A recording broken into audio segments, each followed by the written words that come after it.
ஒரு நிமிஷம் வதந்திகளை வந்து நம்பாதீங்க. ஒரு நிமிஷம் ஐயா, ஒரு நிமிஷம் பேசுறதுக்கு வந்திருக்கோம். நாங்கள் நமது நலம் நமது விவசாய சங்கத்திலேருந்து வந்திருக்கோம் ஆச்சுங்களா. இப்போ நீங்கள் 3 நாள் வந்து அந்த பகுதியினுடைய பத்திரப்பதிவை நீங்கள் நிறுத்தி வச்சுருந்துருக்கீங்க. இல்ல, பதிவு வந்து நடந்துகிட்டு தான் இருக்கு. யாரோ தவறான தகவல் கொடுத்துருக்காங்க. ஒரு நிமிஷம் ஒன்று ரெண்டு வந்திருந்தாலும் பதிவாகி பாய்ஞ்சிருக்கோம் சார். நாங்கள் ஒரு 4 நாளைக்கு மூலம் கூட வந்து கேட்குறோம். நான் சொல்லியிருக்க மாட்டேன், நான் சொல்லலை, பதிவு மாட்டேன்னு சொல்ல யாருமே சொல்லலை. யாரோ தவறான நியூஸ் உங்களுக்கு கொடுத்துருக்காங்க. அதை வச்சு நீங்கள் வந்து இவ்வளோ தூரத்துக்கு உங்களுடைய வேலைகளை விட்டுட்டு வந்திருக்கேன். நல்லபடியாக ரெகுலராக இன்னைக்குள்ள பாஞ்சிருக்கேன், பார்த்துக்கோங்க.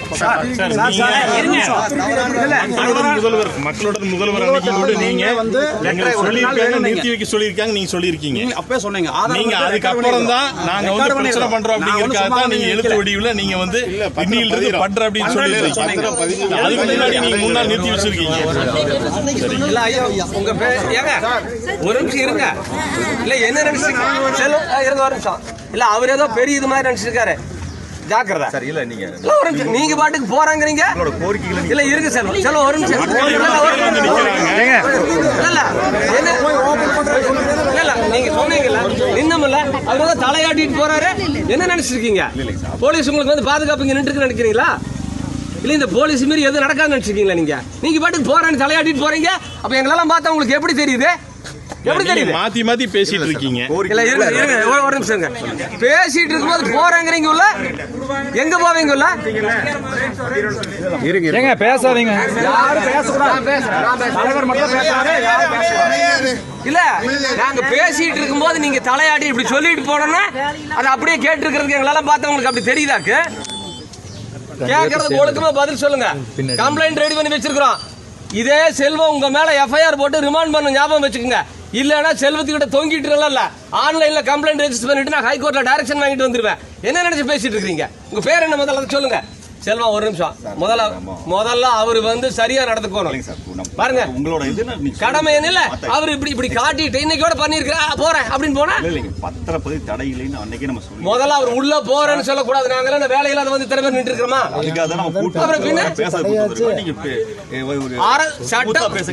அல்லங்க அவரு ஸ்மூத்தா பேசியிருந்தா நாங்களும் ஸ்மூத்தா தான் பேசுவோம். என்ன சொல்லியிருக்கணும்?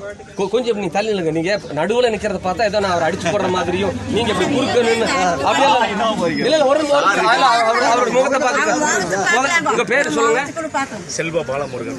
செல்வ பாலமுருகன். ஒன்னு தெரிஞ்சுக்கங்க, நீங்க இந்திய அரசியலமைப்பு சட்டப்படி அரசு பணியாளராக நியமிக்கப்பட்ட ஒரு அரசு பணியாள். உங்களுக்கான ஊதியத்தை அரசு எங்களுடைய வரிப்பணத்திலிருந்து வழங்குகிறது. சட்டப்படியான ஆட்சி நடக்குது. உங்களுடைய வேலை ஒவ்வொன்றும் சட்டப்படியா இருக்கும். உங்க வேலை மட்டும் இல்லை, இவங்க வேலை உட்பட சட்டப்படி பண்ணலன்னா என்ன ஆகுங்கிறது இவங்களுக்கு தெரியும். இப்பதான் ஒன்று நாங்கள் பயிற்சி கொடுத்துருக்குறோம். புரியுதா? நீங்களும் அதை ஞாபகம் வச்சுக்கோங்க. நீங்க ஒன்றும் கடவுள் அல்ல, அல்லது நீங்க ஒன்றும் அரசர் அல்ல. நாங்க ஒன்றும் உங்ககிட்ட பிச்சை கேட்டு வந்த ஆளுங்க இல்லை. புரியுதா? நீங்க இந்த டாக்குமெண்ட் ரைட்டு பேசுற மாதிரி எல்லாம் பேசுறீங்கன்னா வேற விதமாய் போயிடும். அதை நீங்க ஞாபகம் வச்சுக்கோங்க. இப்போ போலீஸ் இருந்திருக்கிறது வந்து மாவட்ட நிர்வாகத்துக்காக. இன்னும் இவங்க கிட்ட கேள்வி கேட்டா இவங்க பதில் சொல்ல வேண்டி இருக்குது. நான் பரவாயில்லன்னு விட்டு வச்சிருக்கிறேன். புரியுதா? நீங்க வந்து இப்படி ஆட்டிட்டு உள்ள போய் உட்காந்துட்டு நீங்க மாமூல் வாழ்க்கையை தொடர்ந்துக்கலாம் நினைக்க வேண்டாம். எல்லாம் வச்சிருக்கிறோம். உங்களை டிராப் பண்றதுக்கு எங்கிட்ட 10 வழி இருக்குது. அதை ஞாபகம் வச்சுக்கோங்க. நாங்க தான் ரெஜிஸ்டர் ஆபீஸ் வரணும். உங்களை டிராப் பண்றதுக்கு இந்த வாரத்தில் பண்ணி போடுவேன், வேற விவகாரத்தில். அது எங்களுக்கு தேவையில்லை. ஒழுக்கமா இதுக்கு பதில் சொல்லி சரியா பண்ணிட்டு போனீங்கன்னா பிரச்சனை முடியும். அதை ஞாபகம் வச்சுக்கோங்க. எதுக்காக நீங்க வந்து ரெஜிஸ்டர் பண்ண மாட்டேன்னு சொன்னீங்க?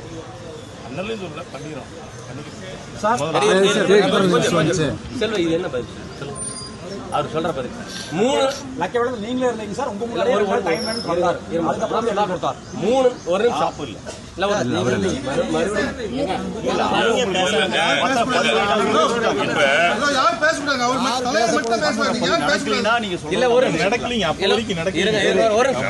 ஒரு நிமிஷம் இங்க பாருங்க. நான் வந்து ஜென்ரலா பேசுறேன்.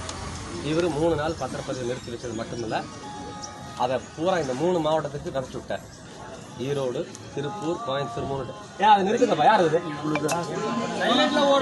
விளைவு என்னன்னா, இப்போ கிரைய அந்த 3 நாள் நின்னது மட்டுமில்ல, பணம் கொடுத்து டோக்கன் கொடுத்துருந்தவங்க கிரையமனா திரும்பி போயிட்டாங்க. இப்போ என்ன சொல்றாங்கன்னா, இதுல பிரச்சனை இருக்குது.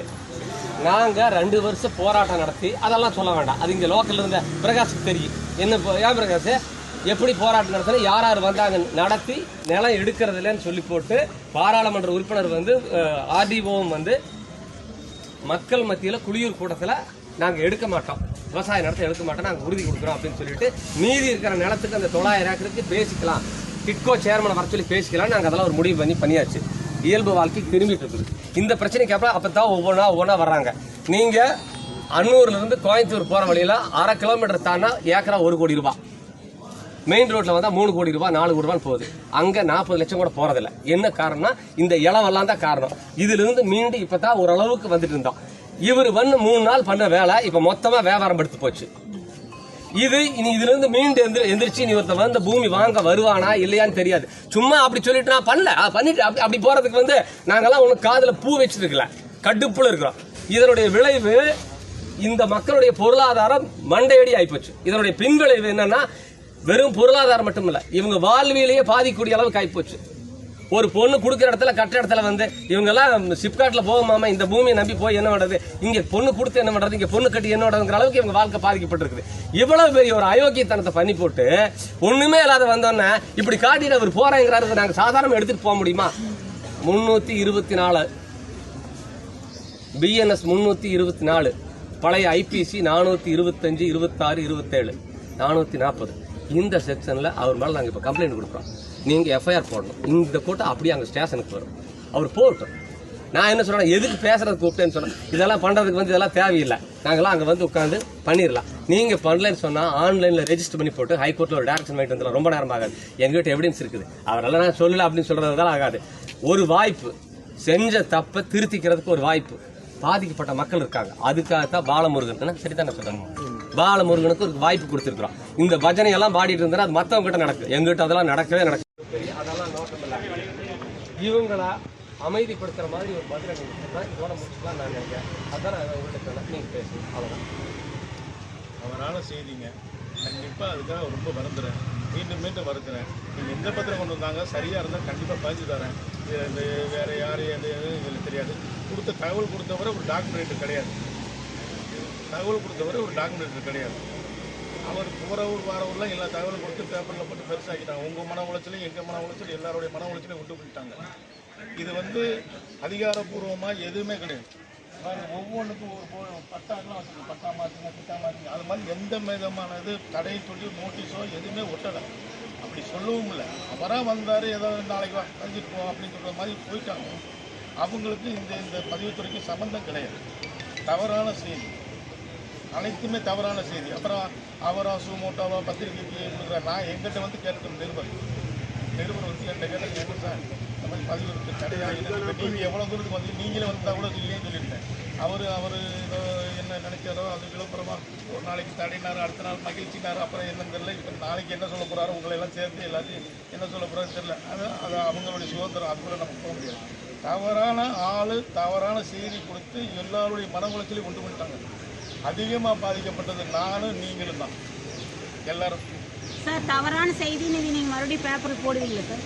என்கிட்ட கேட்டிருந்தா நான் போட்டிருப்பேன். அன்னைக்கு எனக்கு கேட்க எங்களுக்கு ஒரு வழி பண்ணி விடணும் சார். மறுபரிக்கை கொடுத்துக்கலாம்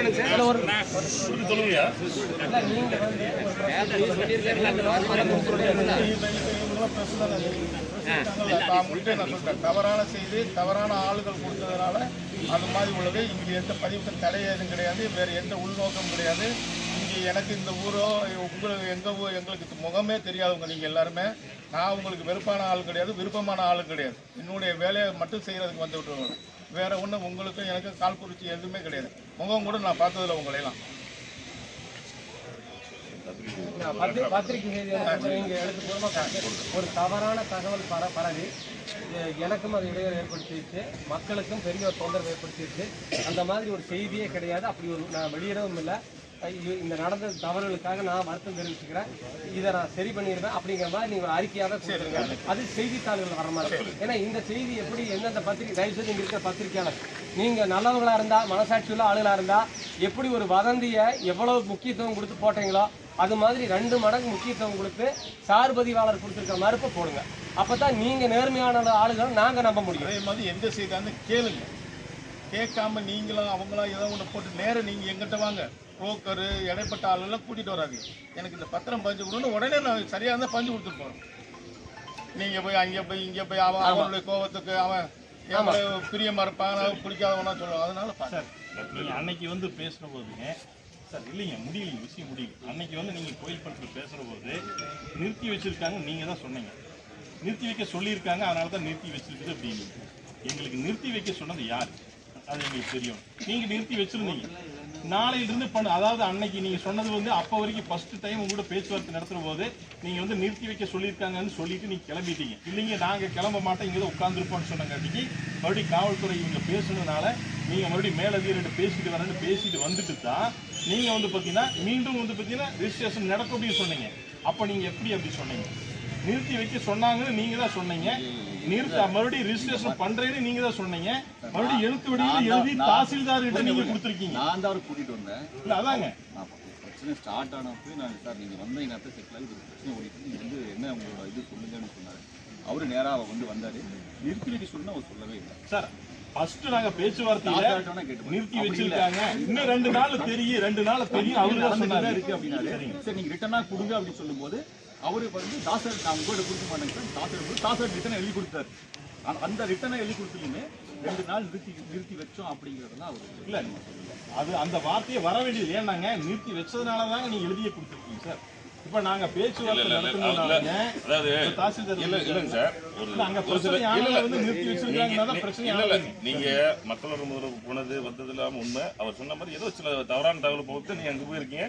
இவர் வந்து இல்லன்னு எழுத்து மூலமா கொடுத்துருக்காரு. ஏதோ ஒரு தகவல் பரவிடுச்சு, அதுக்கு நீங்க கூப்பிட்டு இன்ஸ்பெக்டர் அவரே அங்க கூட்டு வந்திருக்காரு. சரிங்களா? ஒரே இப்பயும் என்ன சொல்லிச்சு மறுப்பு செய்தி கொடுத்துருக்காரு. ஃபியூச்சர்ல எது வந்தாலும் அதுக்கான அதுக்கு போயிருக்கலாம். சரிங்களா? இப்ப கேக்குறதுங்க நாங்க பெருசா இது வளர்த்துக்கு போலீங்க. இப்ப அவர் வந்து எங்கூட ஃபர்ஸ்ட் பேசுற போது ஒத்துக்கிட்டாருங்க, இப்ப வேற மாதிரி பேசுறாருங்க. ராஜா கேட்குற கேள்வி உங்க எல்லாத்துடைய கேள்வியை நான் உணர்றேன். அது நீங்க நிலைமையை புரிஞ்சுக்குங்க. சொன்னது உண்மை, சொன்னது உண்மை. யாரோ மேல இருந்து சொல்லியிருக்காங்க, அதுவும் உண்மை. இப்போ ஒரு நிமிஷம், இப்போ அதுல இருந்து பின்வாங்கியாச்சு, இதுவும் உண்மை. புரிஞ்சுட்டீங்களா? இப்போ வந்து யார் சொன்னாங்க நீ சொல்லுன்னு சொன்னா 2 வாய்ப்பு இருக்குது. என்ன சொன்ன ஆள் சொன்னா இவர் தாக்கு பிடிப்பாரா அப்படிங்கிறது இவருக்கே சந்தேகம் இருக்கு. நான் சொன்னது புரியுதா உங்களுக்கு? வசமா சிக்கிட்டமே அப்படிங்கிற நிலைமையில தான் இப்ப பாலமுருகன் இருக்காரு. ஓரளவுக்கு மனிதாபிமான அடிப்படையில இதோட விட்டுலாம்ங்கிறது என்னுடைய கருத்து. இப்போ இவர்கிட்ட சொன்னான்ல அந்த புடுங்கி, அவனுக்கு என்ன சொல்றோம்னா நீ எங்கிருந்து எவன் வேணாலும் சொல்லு, எங்களை மீறி இந்த பகுதிக்குள்ள ஒன்றும் அசைக்க முடியாது அப்படிங்கிறத இப்ப சொல்றான். அவன் எவ்வளவு பெரிய புடுங்கியா இருக்கட்டும், அவன் எந்த இடத்துல வேணாலும் உட்கார்ந்துருக்கட்டும், என்னவோ ஒரு சப் ரிஜிஸ்டர் கிட்ட உன் பியா வச்சு நீ உன்னை சொல்லிட்ட, அவரு வள்ளல் பத்தாத மாட்டிட்டா. அப்படி இதுதான் உண்மை. இது பாலமுருகன் மட்டும் இல்ல, இவங்கிட்ட சொன்னான்ல அவன் எவ்வளவு பெரிய புடுங்கியா வேணா இருக்கட்டும், அவனுக்கு பெரிய அதிகாரம் இருக்குதுன்னா அதெல்லாம் எனக்கு மயிருக்கு, நம்மளுக்கு எனக்கு நான் தனிப்பட்ட முறை நம்மளுக்கு அவன் மயிருக்கு சமம். இந்த அன்னூர் பகுதிக்குள்ள அவன் அல்ல, அவங்க அப்பா வந்தாலும் எதுவும் நடக்காது. இங்க நாம தான் தீர்மானிக்க போறத. அதை பாலமுருகனால சொல்ல முடியாது. சார் நீங்க சொன்னீங்க, உங்க பாஸ் சொன்னார், நீங்க சொன்னீங்க நான்லாம் சிக்கி சீரழிஞ்சிட்டு சார்னு அவரால் சொல்ல முடியாது. பாவம் என்னவோ கணா கண்டா வெளியே சொல்ல முடியாதுன்னு போய் அவர் உள்ள உட்கார்ந்துட்டு இருப்பார். இதான் யதார்த்தம். ஒரு மனுஷனை போட்டு ரொம்ப வாட்ட வேண்டாம். ஆனா இவர்கிட்ட சொன்னான்ல, இவர்கிட்ட மட்டுமில்ல புளியம்பெட்டிக்கும் மேட்டுப்பாளத்துக்கு சொன்னான்ல, அந்த புடுங்கி தெரிஞ்சுக்கிட்டோம் இந்த பப்பாலாம் இங்க வேக